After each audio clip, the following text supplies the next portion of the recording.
What most people call giving up is not the absence of desire, it's the absence of resistance. And those two things are very different, even though they often get confused. Desire doesn't vanish just because you stop pushing. Desire doesn't disappear because you get tired. Desire lives much deeper than effort. What usually falls away is the strain, the gripping, the pressure to make something happen before you are aligned with it. And when that strain drops, relief rushes in so fast that people mistake it for failure, when in truth, it is alignment finally beginning. Relief feels good because it is closer to who you really are. Relief feels good because your inner being has never been tense about your life. It has never been frantic. It has never believed you needed to force outcomes or prove your worth through effort.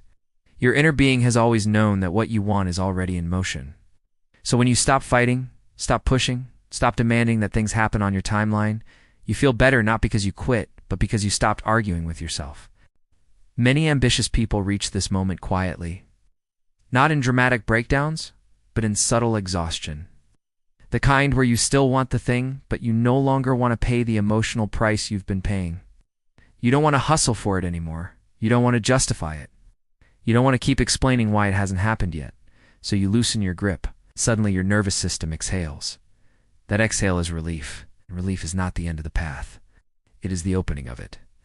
Ambition often gets misunderstood because it has been taught through effort rather than alignment. Many people learned that wanting something meant chasing it, that desire required sacrifice, that success demanded strain. So ambition became something heavy, something tense, something that made people burn out or resent their own dreams. But pure desire was never meant to feel like that. Desire in its natural state feels light, feels curious, feels alive. The discomfort comes when desire is mixed with resistance. Resistance sounds like pressure. It sounds like deadlines filled with fear. It sounds like comparing yourself to others and wondering why you're behind. It sounds like believing you should be further along by now. When resistance is attached to desire, ambition turns into exhaustion. And eventually the body steps in and says no more. That's when people think they are giving up, when in reality, they are releasing the resistance that was making desire unbearable. This is why relief often feels like surrender. Not surrender as in defeat, but surrender as in trust. Trust that you don't need to micromanage the unfolding. Trust that the universe does not require you to bleed for what you want. Trust that alignment does not come from effort, but from allowing. When that trust arrives, even briefly, the nervous system calms. The mind quiets. And suddenly, the same desire that once felt heavy now feels distant but peaceful. Still present. Still alive. It's just no longer painful. The mistake people make at this stage is assuming that because the urgency is gone, the desire is gone too. But urgency was never the fuel. Urgency was resistance dressed up as motivation. True desire does not rush you. It does not threaten you. It does not shame you. True desire waits patiently in alignment, knowing that when the path is clear, it will arrive easily. This is why trying to force ambition back after relief feels wrong.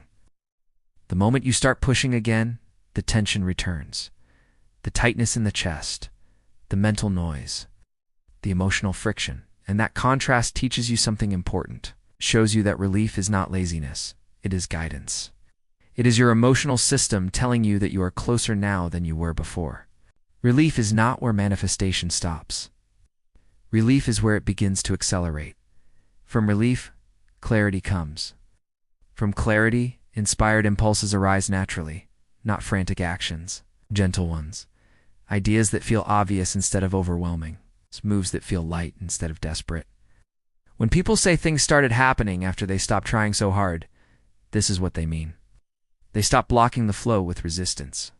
You never need to give up your desires. That isn't even possible. Once something is born within you, it becomes part of your expansion. It lives in your vibrational field whether you think about it or not. What you can give up is the belief that it must hurt to want something. What you can give up is the belief that effort equals worth. What you can give up is the story that says you must earn alignment through struggle. When relief arrives, something important has shifted. You have stopped measuring yourself against outcomes. You have stopped using the absence of a manifestation as evidence against yourself. You have stopped interpreting timing as failure. And in that softer state, your frequency changes. It's not because you did something heroic, but because you stopped doing something unnecessary. The universe does not respond to force. It responds to alignment. It responds to the vibration you are holding, not the effort you are exerting. And relief carries a cleaner signal than urgency ever could. Relief says, I trust the unfolding. Relief says, I am no longer fighting where I am. Relief says, I am willing to let things come in the order that serves me best. This is why relief feels like peace even before anything changes externally. Because internally, the war has ended. When the war ends, energy becomes available again. Creativity returns, curiosity returns, enjoyment sneaks back in. And these are the frequencies that allow things to move. You are not behind. You are not broken. You did not lose your ambition. You simply reached the edge of resistance and chose relief instead. And that choice was not weakness. It was wisdom. It was alignment, reclaiming its place. From here, nothing needs to be forced. You don't need to decide what happens next. You don't need to figure out the path. You only need to notice what feels lighter than the thought before, what feels a little kinder, what feels less tense. Each step toward ease carries you closer to the version of your desire that arrives without struggle. Giving up never brought relief. Letting go of resistance did. And that distinction changes everything.